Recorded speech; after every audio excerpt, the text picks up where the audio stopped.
to present to us the ministries of the diocese responding to the call of the Pope and our bishops. We have our Reverend Father Antonio Ilabiao Jr. Palakpakan po natin ang Panginoon.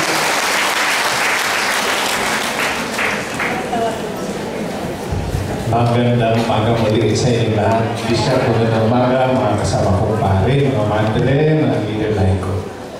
Actually, nagsimula ako nag-involve sa diocese sa pastoral 2004. So, mga 12 years na rin. Okay? Baka ito na rin siguro ang panahon na kailangan ko na rin, Bishop, ang awa. Kasi ako, 12 years na ako dito sa pastoral na ito. Okay? Baka kailangan na natin yung mga bagong mga mukha. Kasi medyo wala nang akong buhok. Okay. Naalala ko, parang sabihin ko sa inyo na itong diocese natin talagang bagong-bago. Masasabi ko mula noong December 2007, no, hanggang ngayon, siguro personal ko ito na nasabihin sa inyo, it's a journey of God's mercy. Isang paglalakbay. No? At alam ko, halos lahat ang nandito, lalo na yung mga gurang na, mga lola at lulo sa diocese, kasama kayo sa paglalakbay nito. Okay? So gusto ko lang itingnan ulit ano yung nangyari. Short lang to. Anong mayroon tayo ngayon? At para sabihin natin, ano pa yung path forward? Ibig sabihin, ano bang dapat natin gawin sa tuloy nating paglalakbay? Okay? Now, two events na nangyari sa atin na masabi ko, very crucial events sa diocese, sa buhay ng diocese. Una, yung Urban Poor Summit. Tapos na kasi yung spiritual works of mercy na banggit ni Monsignor Romy. Tapos, inibigyan kayo ng kopya nito, Corporal Works of Mercy. Our response, no, to encounter the poor and to increase the capacity to love. Yan ang dapat response natin. Two events. Alam niyo, ito crucial ito. Kasi noong March 2004, nandiyan pa si Attorney Ira nun si Father Monte pa noon yung involved dito. Nagkaroon ng Urban Poor Summit. Alam niyo ba kung anong kalagayan nun? Ang result ng summit na yan, doon ipinahayag ang iba't ibang pangangailangan ng mga urban poor sa diocese. Kasi heavily populated tayo ng urban poor. Yun ang naging basihan ng social action programs nila. Sinit up ang social action ng diocese na nakabase doon sa articulated concerns and needs ng mga urban poor. Dito ginawa yan sa Good Shepherd Pastoral Center. March. Okay? Nire-review ko yung mga dates Tapos, pangalawang event, yung Diocesan Assembly, no, na ginawa natin sa Mount Carmel School. Alala niyo? 2005. Na doon define natin yung vision mission ng diocese. Very crucial sa paglalakbay. At alam ko, yung vision mission natin nakabase pa rin sa pangangailangan ng mga urban poor sa diocese natin. Okay? Ito yun, no? Mission. Sinimplify ko lang para madaling maalala. Tatlong areas for our mission. To promote integral evangelization. Okay? To form servant leaders. Third, to afflict the poor. Kapag tinanong tayo, anong mission ng diocese? Yung tatlong yan. Articulated yan sa vision mission natin. Lalo na sa mission. Okay? Review naman tayo. So, ito ang mga programs. Response natin para yung mission natin ay maisagawa. Ang una natin talagang na-establish noon, BEC. I spent so much time doon sa BEC na yan, maalala ng mga raking dyan. No, doon ako nag-concentrate at that time. Ma-establish. Bakit? Kasi itong BECs natin, nag-organize tayo ng mga communities eh. Nagtitrain tayo ng mga community leaders, naas natin yung antas ng kanilang kamalayan, no, nag-initiate tayo ng mga proper projects. Pero the whole thing is ito. It is an effective pastoral strategy to reach out the peripheries. Kung gusto natin talaga abutin yung mga tao sa laylayan ng lipunan, margins, di ba? BEC ay piniprescribe ng simbahan. PCP ko yan eh. PCP ko yan. Numbers 127 and 128. Memorya ko ba? Yan sinasabi ng simbahan ng Pilipinas. The most effective pastoral strategy to reach out, to evangelize the poor, the unchurched, the people in the peripheries through BEC. Ginawa natin yan hanggang ngayon. Nakikita natin yung trabaho ng diocese for the poor. Okay? Ito yung ating mga ministries. We categorize the ministries now into 3. Worship. So, yan ang mga ministries na natin. Okay? Sana, sabi nga doon sa input ni Monsignor Romy, mahalaga kasi ito sa celebration of the Eucharist. Sana ma-level up natin ang celebration ng Eucharist. But in order to do that, take note, para baka sa discussion later, we need to level up the quality of our volunteers. Ano yun? Lectors, commentators. Level up.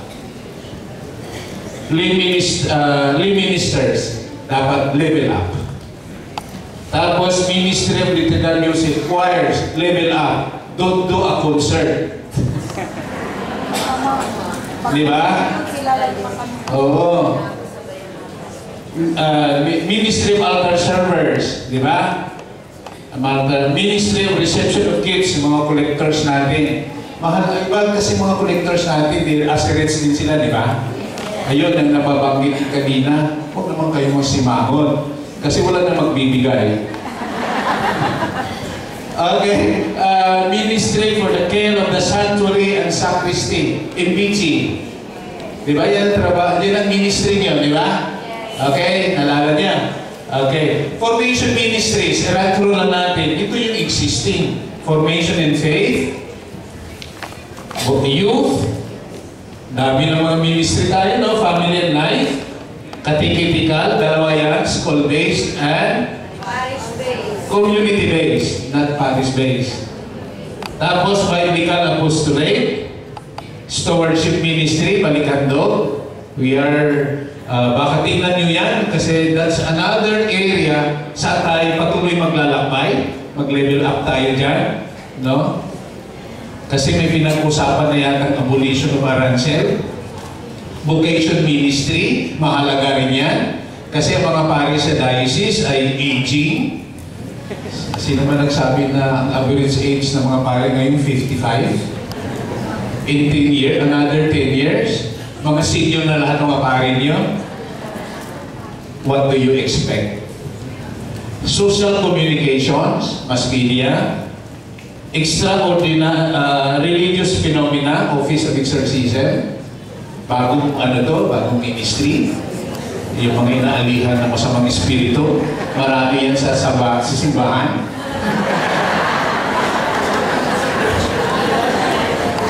Okay? Ecumenical and interreligious dialogue.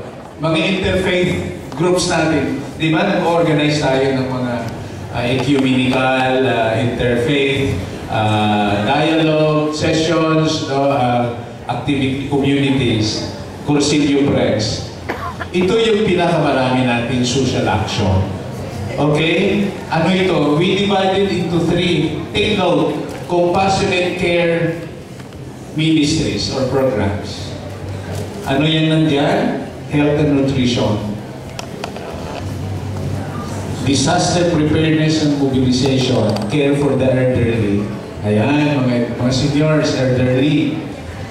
Mayroon tayong Human Development Ministries. Pumapasok dito yung mga livelihood programs natin. Tapos, scholarship, educational assistance. Tapos, mayroon tayong Social Transformation Ministries, mga advocacies natin. Ito dapat tingnan din ng going forward. Pastoral care for children and vulnerable adults. Ito ay bagong in-expand ng mga obispo ito into vulnerable adults, hindi na lang women. Ministry on Person with Disability, mga handicap natin. Ministry on Migrants. Ministry on Labor. Ministry on Restorative Justice, Prison Care. Ito yung concrete works of mercy natin. Yung visit. Sino ba nakabisita na sa mga, dito sa Novaliches, mga detention centers or lock-up centers? 6 yan. 6 na ba, sister? So, hindi lang sa Muntinlupa. Dito mismo sa diocese natin, may mga lock-up centers. Minsan, crowded na. No? Nakadalaw ba tayo dyan? No? Nakapag-misa ba tayo dyan? No? Nakapag-pakain ba tayo dyan? Importante yan eh. Works of mercy. Public affairs, good governance, involvement natin sa election, sa mga advocacy natin sa good governance, UBAS, LOCAS, ano pa ba? PPCRV, yan. Ministry of Ecology, yan importante ngayon. No, talagang advocacy ng ating Santo Papa, di ba? Okay, Ministry of Land and Housing. Bakit hinighlight ko yung A to G? Kasi yan ngayon urgent. Tutukan natin. Hindi ito programa na how many families or individuals na mahirap na na-reach out natin. So at the end of the day, what is more important is we are able to serve. Hindi pagandahan ng programa ito eh. Hindi padamihan ng activities. Okay? Schools, meron din tayo. Mayroon tayong diocesan schools, RCBNES sa diocese. Mayroon din tayong mga schools and learning centers run by the religious. Di ba? Maraming mga religious dito. Malaking contribution yan sa diocese. Tapos mayroon tayong mga schools na private ng sectarian. Most of them are managed by our Catholic families. Di ba? Na parang diocesan schools na rin ang dating ng kanilang mga schools. Because the parishes are serving them, no? Mga pare. So, maganda ito. Okay? Church-mandated organizations, ito yung mga na-recognize na sa diocese for your info. After some time, CWL, KOC, DMI, AP,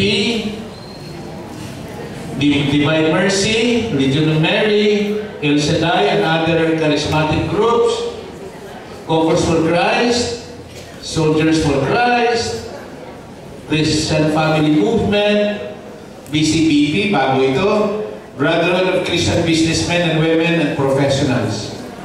Okay? Ito ang sinamarize ko lang kung what we're doing na individual programs, baka ma-identify natin kayo. Works of Mercy natin, feeding program. Okay?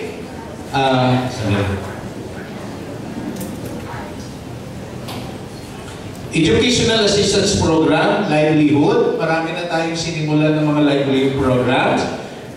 Mayroon tayong 2 children's centers, Talitacom centers. Diyan dinadala yung mga victims ng mga kabataan, women, no? For treatment. So we have one in St. Peter and one in Bayan. No? Concrete yan na programa ng diocese. Tapos mayroon tayong mga parokya gumagawa nito, financial assistance to the poor, di ba? Maraming lumalapit na humihingi ng tulong financially. Kasi na-hospital yung kanyang anak o kapatid, no? O leader natin, okay? Funeral assistance. Mayroon din lumalapit yan sa mga parokya. Ginagawa natin yan. Works of mercy yan. Tapos, charity gifts for the poor. Naalala ko may mga parokya na naghanda na ng mga gift packs. Bigas, sardinas, kapag may lumalapit sa office, iabot mo na lang. Mayroong mga parokyang gumagawa niyan. No? Works of mercy yan. Okay? Tapos, medical, dental, and optical services. Di ba, mga medical missions. Mayroon kayong mga parokya na may regular clinics. No? May mga parokya ngayon na may mga regular medical, dental clinics. Okay? Relief annual gift giving, common yan, for the poor. Ginagawa natin yan. Relief operations kapag may mga disasters. Home visits for the sick. Ginagawa rin yan na natin. Family surveys. Kasi mahalaga yung family surveys. Bakit? That's also one way of reaching out the poor families. Napagpwersa tayong dumalaw sa mga gilid-gilid ng ating parokya. No? Kasi madaling sabihin service to the poor. Pero nakalapit ba tayo sa kanilang lugar? Ano tawag ni Pope Francis na? Naamoy niyo ba? Siyempre kapag maamoy mo yun, lapitan mo. Kasi kapag malayo ka, hindi mo maaamoy yun. Di ba? Okay? Prison care, alternative learnings natin, mga binyagan, kumpilan, kasalan sa parokya, ginagawa natin yan. Di ba works of mercy yan? Okay? Now, what else can we do besides all those? So, masasabi ko sa inyo na yung diocese natin sa Novaliches, marami nang ginagawa. For the last 12 years, nagsimula tayo ng walang-wala. But we were able to set up programs in the diocese, no, through our own local initiatives and support. Diyan ako personally hangang-hanga sa diocese natin. No, wala tayong mga nakuhang mga funding sa labas. Wala naman tayong malaking mga resources na ibinigay sa diocese ng Novaliches nung naging separate independent diocese ito. Pero through the support ng mga parokya, ng mga organization, support ng mga individuals, we are able to organize all these programs. At sa tingin ko, all these programs are for the poor. Kaya masasabi ko, ito na narating natin sa ating paglalakbay para paglingkuran, no, ang mga mahihirap sa ating lokal na simbahan. One way of realizing our mission. No? Masikatuparan yung mission natin. Kaya ako, gusto ko rin magpasalamat sa lahat, no, na naging bahagi sa paglalakbay. Kung wala kayo, hindi natin marating itong kalagayan ng diocese ngayon. Pero alam ko rin, convinced ako in my heart, we can still do a lot, no, sa pagpatuloy. Maganda yung word, path forward. Now, baka sa workshops nyo mamaya, pag-isipan ninyo, ano ba ang pwede natin gawin as individual, as a parish, as a ministry, or as an organization. For the next, hindi lang ngayong year, for the next 5 to 10 years, dapat tuloy-tuloy na ito. Kung nakapag-journey tayo ng 14 years, ilan na ba? 2002, mga 13 years, another 10 years. No, dapat ma-project natin ano pwede natin gawin sa patuloy ng paglalakbay sa pagpadama ng tunay na awa, no, at malasakit sa marami nating mga parishioners. So remember, majority of our population sa Diocese of Novaliches are orphan poor of Quezon City and orphan poor of Caloocan City. Dito lahat sa atin yan. Kaya we are a diocese of orphan poor. And ang paglalakbay natin, sa tingin ko, tungo sa for the next 10 years, ay i-intensify natin ang ating works of mercy para sa marami nating mga parishioners who are orphan poor. Maraming salamat po sa